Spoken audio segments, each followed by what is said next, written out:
Number of road fatalities over the festive season, motorists are in for a few surprises. The Transport Minister Dipuo Peters is working on some drastic measures aimed at reducing road fatalities, particularly over the peak periods. More than 1,700 people died on the roads during the last month or so. Among other things, the Minister is planning to ensure that those who drive drunk spend some time behind bars. Now, the Justice Project of South Africa warned South Africans earlier to prepare for a shock and a steep increase in the number of road fatalities. The chairperson of the JPSA, Dembovsky, says there were hardly any safety campaigns, which he says are not effective if they aren't implemented all year round. Howard is here with me to talk about practical solutions on, well, what needs to happen in the roads in South Africa. Howard, very good morning to you. Good morning to you and to the viewers. Howard, our campaigns, people say they're not working. You saying it's not the campaigns. The campaigns are fine. It's the conviction of offenders that's a problem. Just explain your thoughts. Yeah, absolutely. Look, I'm not saying the campaigns are fine. What I'm saying is that we have a general attitude amongst your delinquent, not recalcitrant. Recalcitrant, this word that's been used by all these people at the RTMC and RTIA. Recalcitrant means lack of respect for authority or no respect for authority. That's not what we have.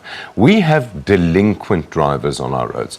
Delinquent drivers are those who have no regard whatsoever for the rules of the road, for the road traffic laws, and indeed for other people who are using our roads. Now, the fact is that we have an abysmally low conviction rate. It's all very well that we listen to the minister and the CEO of the RTMC coming and spewing these statistics of how many people have been arrested for driving under the influence of alcohol, but we get zero report back on how many people have been convicted for driving under the influence of alcohol.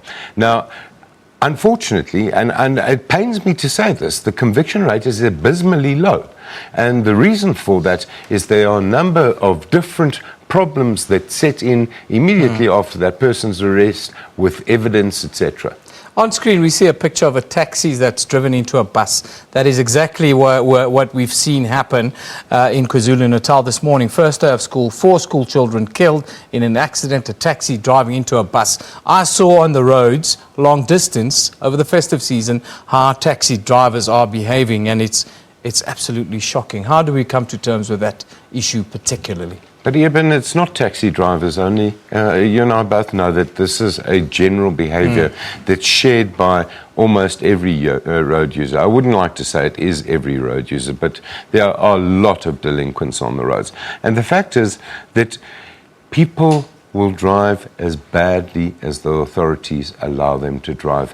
And we've proven it year in, year out, year in, year out. We have the same discussions over and over again.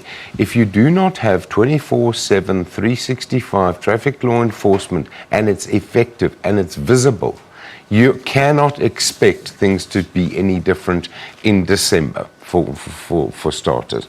But secondly, this concept of rescheduling certain offences to Schedule 5, and I say certain offences because it's more than just driving under the influence of alcohol. The intent behind that, as the advocate pointed out, is to deny people bail. So to actually to jail them prior to them even seeing the inside of a court. Now, you know, that might sound like a great idea to a lot of people. You know what, I hate drunk drivers just as much as you do. But how many people have been arrested that are not actually under the influence of alcohol? You don't punish a person prior to conviction. Once conviction has taken place, go ahead, throw the book at them. But this idea of holding people and denying them bail because you're so frustrated as the RTMC, the Department of Transport and traffic authorities that you cannot convict people you arrest is just, it's the most frightening talk I've ever heard.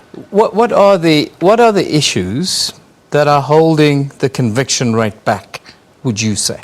Well, the most glaring issue is the lack of ability on the part of the Department of Health to provide evidential blood sample results in order for a criminal trial to proceed. And let's face it, a court is not going to convict any person unless there is evidence. And I think you should thank your lucky stars for that, because all you need is a traffic officer accusing you of driving under the influence of alcohol. You don't drink alcohol, but the way that our RTMC wants to attack this is it doesn't matter whether you don't drink alcohol. If a traffic officer says that you are under the influence, you're guilty, so we'll jail you before your trial. Let's think about this sensibly.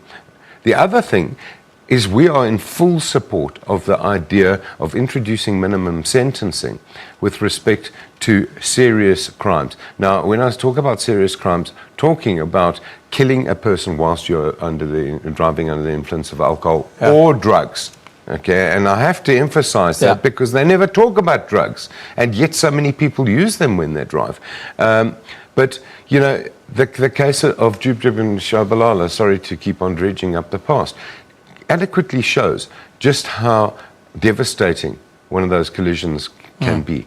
But I'd like to ask everybody out there, what price is sufficient for taking the life of your child? How long a term in jail would you regard as sufficient for taking your child? And in fact, what term will bring your child back? Why don't we catch and convict? They arrested more than 6,500 people for driving under the influence of alcohol this December by their own statistics.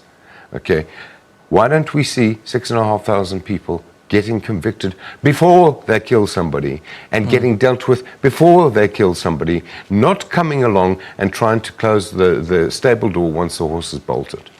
Howard, thank you very much for joining us today. We've run out of time. That's Howard Dembovsky. Howard is the chairperson of the Justice Project South Africa, and Howard called it before the start of the festive season. He actually said the road fatality rate will go up. So we're also conducting a poll, of course. You've been interacting with that poll. Let's have a look at